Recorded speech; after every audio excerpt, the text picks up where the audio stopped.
Now, you listen here.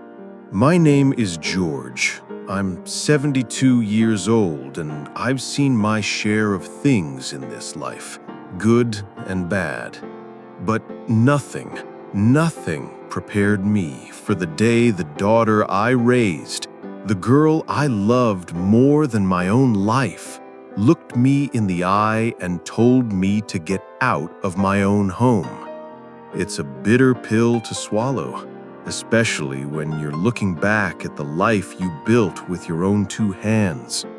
The thought of that little girl with pigtails, the one who used to run to me every time she fell, the one who called me daddy before she even knew what it meant. The thought of her turning into this stranger, this cold woman, well, it's enough to break a man's spirit. It all began in a little house on Elm Street, a house I'd bought with a little money and a lot of dreams. It wasn't fancy, just a 2-bedroom bungalow with a big front porch and a yard full of oak trees. That was my castle, my sanctuary, and the place where I thought I'd live out my days in peace. I want to share my story with you, not for sympathy, but because maybe, just maybe, someone out there needs to hear it. It's a tale about love, betrayal, and the harsh lessons life teaches you when you least expect them. Before I get too far, if you're finding some meaning in what I'm saying, hit that like button, and if you haven't already, subscribe. It's always a wonder to me, all the different places people are listening from. Let me know in the comments where you're from. I'm telling you, it's a big world out there. Now, where was I? Right, the house on Elm Street. It was the early 90s, and I was in my late 40s, a strong, healthy man with a decent job at the local factory. I was a bachelor, not by choice, but by circumstance. I'd had my heart broken once, and I'd just never found the right woman to mend it. But I had my routine. I'd come home from work, sit on my porch, and watch the kids on the street play. One of them, a little girl with a shock of red hair and a laugh that could light up the whole block, was my neighbor, Sarah. Her mother, Brenda, was a single mom working 2 jobs to make ends meet. She was a good woman, just struggling. I saw it in her eyes, the exhaustion, the worry. I'd often find Sarah sitting on my front steps, her tiny hands wrapped around a glass of lemonade I'd given her. We'd talk about her day at school, her favorite cartoons, and the little scraped knees that were a constant part of her life. She was just a little thing, maybe 4 or 5 years old, but she had a wisdom about her that was far beyond her years. Over time, our relationship deepened. I started helping Brenda with small things, fixing a leaky faucet, mowing her lawn, watching Sarah when she had to work late. It was a natural progression, a friendship that grew out of a shared necessity. I never saw it as a burden. I saw it as a gift. Brenda was so grateful. "George," she'd say, her eyes tired but full of warmth, "I don't know what I'd do without you." And I'd just smile and tell her, "It's no trouble at all, Brenda. Sarah's a good kid." And she was. Sarah was a light in my life, a little spark of joy that I never knew I was missing. We had our own little traditions. Every Friday night, we'd have pizza and movie night at my house. I'd let her pick the movie, usually a Disney classic, and we'd sit on the couch, wrapped in a blanket, sharing a large pepperoni. It was in those moments, those simple, quiet moments, that I started to feel like a father, a real father. It wasn't a biological connection, no, but it was a connection forged in love and mutual respect. I remember one time when Sarah was about 10 years old, she came to me with tears in her eyes. "Daddy George," she called me. It was a title she had started using on her own, and it was a title I cherished more than anything. "Daddy George, the other kids at school are making fun of me because I don't have a real dad." My heart just broke into a million pieces right there. I knelt down, looked her straight in the eyes, and said, "Sarah, listen to me. A real dad isn't someone who gives you his name. A real dad is someone who loves you, who protects you, who is there for you no matter what. And I promise you, I'll always be here for you." You are my daughter, Sarah. My own flesh and blood couldn't be more a part of me than you are. And I meant every single word. I truly believed it. I saw the relief wash over her face, the tears slowing down, replaced by a smile that was brighter than any sun I'd ever seen. From that day on, I was her dad, her real dad. I helped her with her homework, I taught her how to ride a bike, I went to all her school plays and soccer games. She grew up right before my eyes, and every step of the way, I was there. Years passed and Sarah blossomed into a beautiful young woman. She was smart, kind, and had a fire in her belly that reminded me a lot of her mother. Brenda, bless her heart, had moved on, found a new man, and moved a few towns over. But Sarah stayed with me, always coming back to the house on Elm Street. She'd spend her summers there and every holiday.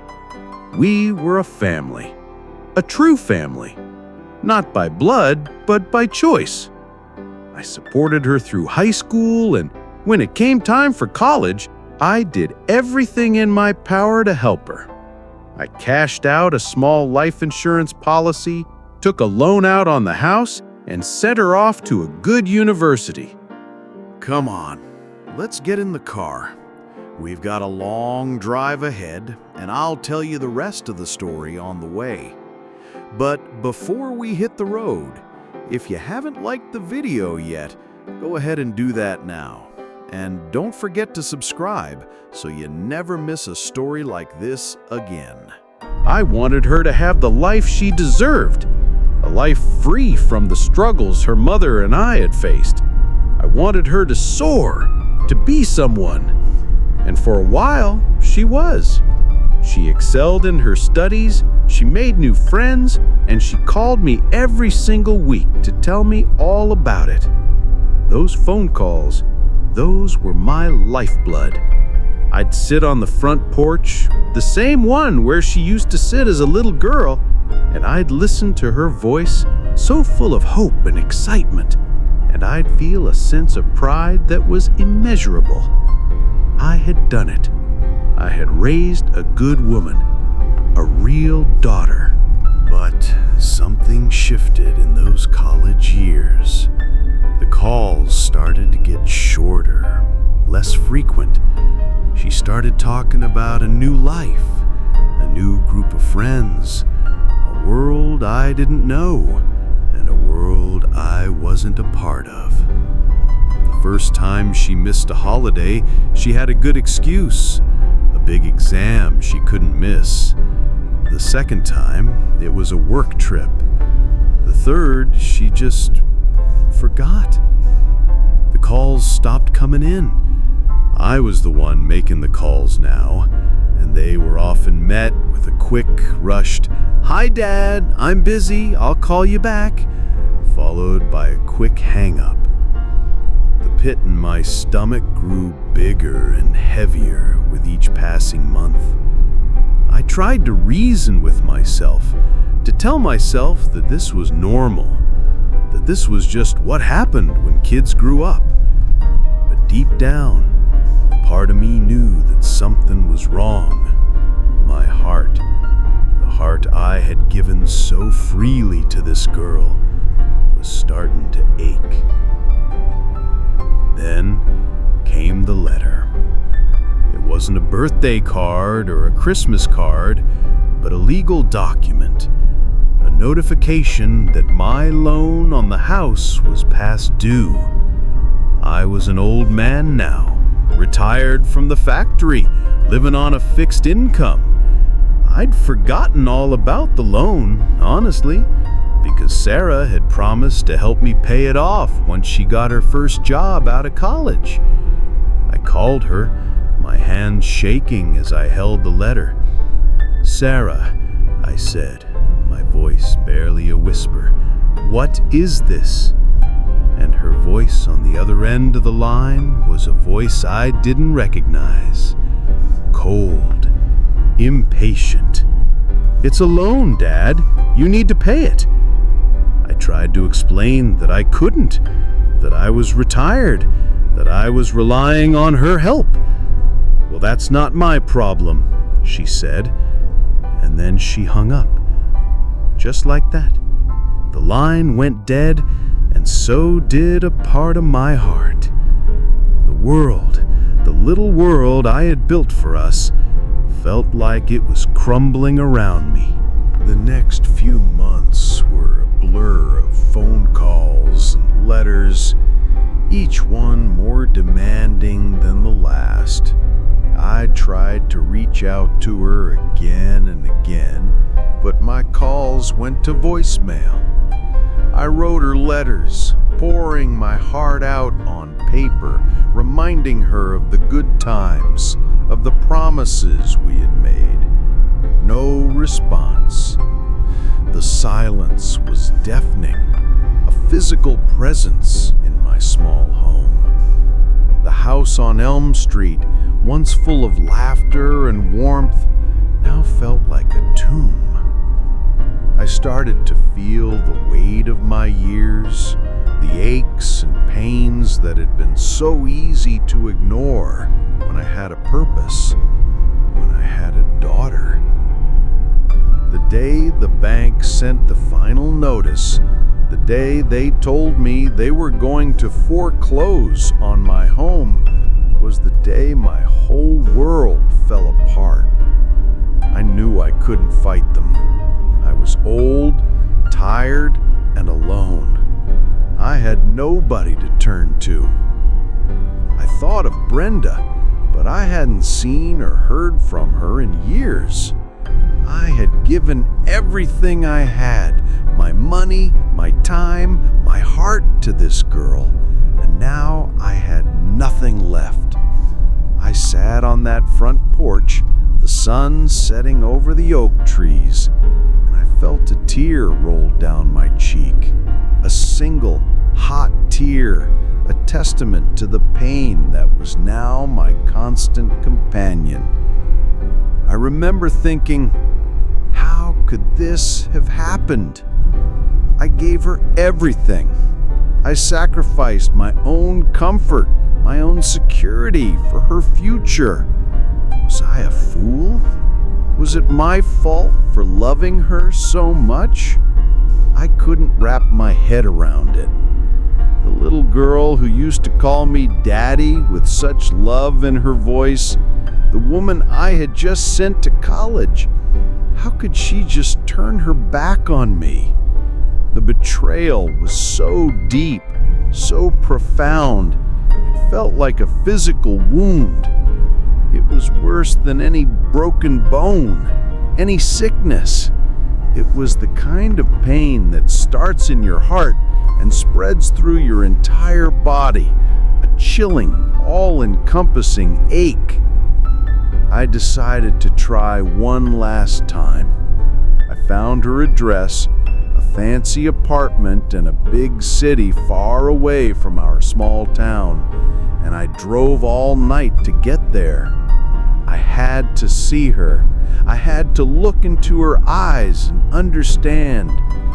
I pulled up to the building, a towering glass structure, and I felt 1,000,000 miles away from the simple life on Elm Street. I was an old man in a worn-out car, and she was a woman in a new world. I was scared, I'll admit it. Scared of what I might find, scared of what she might say. I rang the buzzer, my heart pounding in my chest like a drum. The voice that came through the speaker was cold and impatient. "Who is it?" it asked. "Sarah. It's me. It's Dad."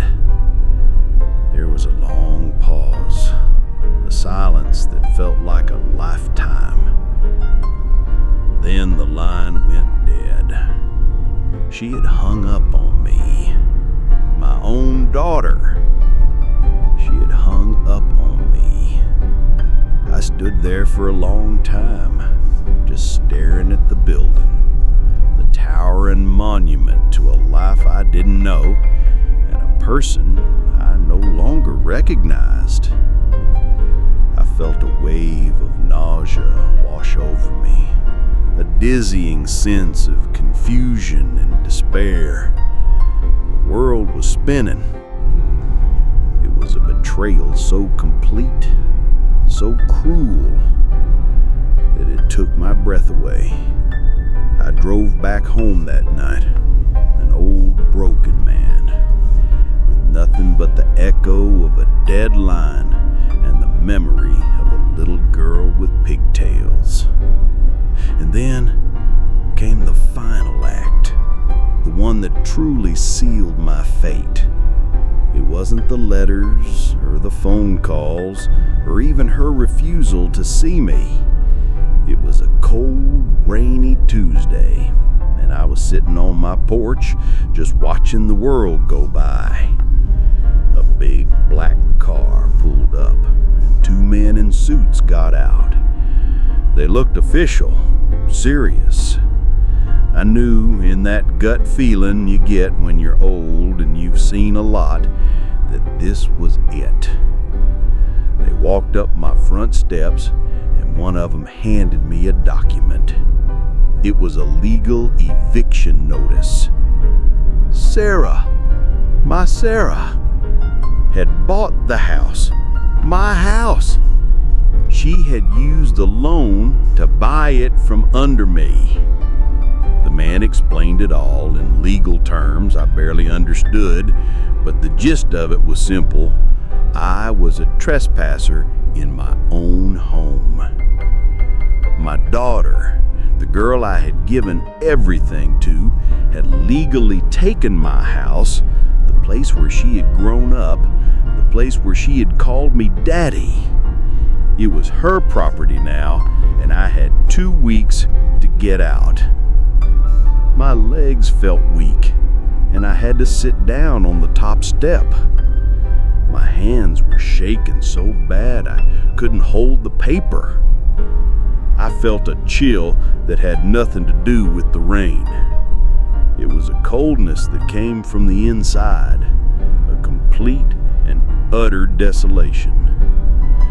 The men left, and I was just there, alone.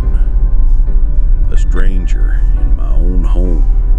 I went inside, and the house felt different. The walls, the floors, the furniture, everything felt alien. The ghosts of the past, the memories of a little girl with pigtails running through the house, the smell of pizza on Friday nights, they were all there, but they were no longer mine. They belonged to a woman who had a cold voice on the phone and a legal document with my name on it. I felt a rage building inside of me, a fire that threatened to consume me. How could she? How could she do this? My mind replayed all the memories, all the love I had poured into her, all the sacrifices I had made. It was all for nothing. It was all a lie. I felt like a fool, an old fool who had been played for a sentimental old man. The anger was a terrible, burning thing, but underneath it, there was a deep, bottomless sadness. The pain of betrayal was so much worse than any physical hardship. It was the pain of a father who had lost his child, not to death, but to a cold, heartless greed. The next 2 weeks were a blur of packing up my life into a few boxes, a lifetime of memories reduced to a handful of items. I tried to pack the things that meant the most to me, the things that reminded me of the good times, but every single object, every photo, every piece of furniture reminded me of her. It was a constant, agonizing reminder of what I had lost. I decided to leave most of it behind. I couldn't bear to look at it. I packed a few clothes, a few books, a small photo album with pictures of me and Sarah when she was a little girl, and a handful of personal documents. That was it. My life. My entire life in a few boxes. The day I left, it was sunny. The kind of day that felt like a slap in the face. I took one last look at the house on Elm Street, my home, the place where I had hoped to live out my days. The porch, the oak trees, the front door where I had lifted her into my arms so many times. It was all there, but it wasn't mine anymore. I got in my car, a tired old Ford, and I just drove. I had no idea where I was going or what I was gonna do. I just knew I had to go. I had to leave the memories behind because they were suffocating me. I drove for hours, the miles blurring by, and I felt nothing, just a hollow emptiness in my chest. I ended up at a cheap motel, the kind of place you only stay at when you have nowhere else to go. I sat on the edge of the bed, the photo album in my hands, and I started to cry. Not the quiet old man tears of a few weeks ago, but a deep, guttural sob that came from the very core of my being. I cried for the little girl who was gone, for the life I had lost, for the foolish old man who had believed in love and family more than anything else in the world. I cried until there were no more tears left, and then I just sat there in the dark, an old man in a cheap motel room with nothing but a photo album and a broken heart.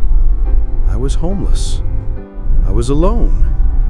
I was an old man, and the daughter I had raised like my own had thrown me out like trash. The months that followed were a testament to the resilience of the human spirit, or maybe just the sheer stubbornness of an old man who refused to die in a ditch. I found work, doing odd jobs, fixing things, helping people move. It was hard work for an old body, but it kept my mind off of things. I lived in my car for a while, and then I found a small room to rent in a run-down boarding house. It wasn't the house on Elm Street, but it was a roof over my head. The physical hardships were a challenge, but the emotional pain was the real killer. I found myself thinking about her all the time, wondering what she was doing, if she ever thought of me, if she ever felt a single moment of regret. I had to learn to let go, to forgive, not for her sake, but for my own. The bitterness was a poison that was eating me alive. I started to see a different kind of kindness in the world, the kindness of strangers, the people at the boarding house, the people who hired me for odd jobs. They didn't know my story. They didn't know the depth of my pain, but they treated me with respect. They saw an old man who needed a hand, and they gave it to me. And in that, I found a new kind of hope. It wasn't the grand, sweeping hope I had for Sarah, but a quiet, steady hope that life could still have meaning, even if it wasn't the life I had planned. One day, I was sitting in a park, watching the kids play, and a little girl fell and scraped her knee. She started to cry, and I walked over to her, a little bottle of antiseptic and a Band-Aid in my pocket. I knelt down and cleaned her wound, and I told her that she was a brave little girl. Her mother came over and she thanked me, her eyes full of gratitude. And in that moment, I realized something. I realized that my ability to love, my ability to care, hadn't been taken from me. Sarah hadn't stolen that. She couldn't. It was a part of me, a part of who I was. I had given so much of myself to her, but that didn't mean I had nothing left to give. I could still be a grandfather figure, a source of comfort and kindness, even if it wasn't to my own blood.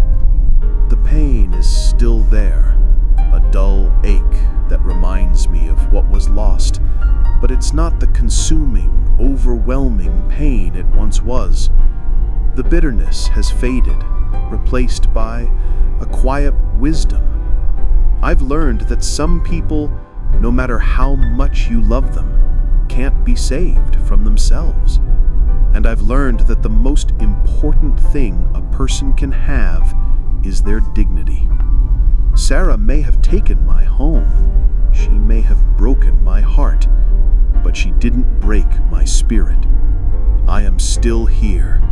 I am still George, an old man with a story to tell and a heart that, despite everything, is still capable of loving. I've learned to appreciate the simple things in life: a warm cup of coffee on a cold morning, the kindness of a stranger, the sound of a child's laughter. These are the things that truly matter. I'm not a rich man, I don't have a family, but I've got something even more valuable: my peace of mind. I've found a new kind of home, not a house with 4 walls, but a home in my own heart, a place where I can be at peace with myself and with the world. And that, my friends, is a treasure that nobody can ever take away from me. My final moments in that old house were surreal. I remember standing in the living room, the space where we had watched countless movies, and a strange silence had settled in. It wasn't just the absence of sound, it was the absence of a future in that room. The dust motes danced in the last shafts of sunlight, and for a moment I saw a ghostly image of Sarah, just a little girl, twirling in a simple dress, her laughter echoing in a place that would soon be a stranger's home. I walked out of that room, and it felt like I was leaving a part of myself behind, a part of my heart that had been woven into the very fabric of those walls. The front door, the one that I had opened to greet her so many times, felt impossibly heavy as I closed it for the last time. The click of the lock was a final, damning sound, a period at the end of a long, beautiful, and ultimately heartbreaking sentence. That first night in the motel was the lowest point I think I've ever reached. The room was sterile, smelling faintly of bleach and stale cigarette smoke. It was a place designed for transients, a stark contrast to the life I had known. I remember just sitting there, staring at the phone, the one thing that connected me to the outside world, but knowing I had no one to call. My world had shrunk to the 4 walls of that room and the few possessions I had managed to salvage. The photo album was in my lap, and I flipped through the pages, my fingers tracing the smiling faces of a past that now felt like a foreign country. A picture of Sarah on her high school graduation day. A picture of her at Christmas with a new bike. Picture of her as a baby, sleeping peacefully in my arms. My chest tightened with a pain so intense I thought my heart would just stop. It wasn't just the loss of the house. It was the loss of the person who had made that house a home. It was the loss of a future I had so carefully planned, a future where I was an old man surrounded by my loving family, and she was the one taking care of me. It was all gone, evaporated like smoke, leaving nothing but the cold, hard reality of my new life. But as the days turned into weeks and the weeks into months, something started to change. The anger and the grief, they didn't disappear, but they started to lose their power over me. They were still there, like old scars, but they no longer dictated my every move. I started to see the world differently. When you have nothing, you start to notice everything. The simple beauty of a sunrise, the warmth of a good cup of coffee, the genuine smile of a stranger. These things, which I had once taken for granted, became my anchors. I started to do odd jobs, anything to keep myself busy and to earn a few dollars.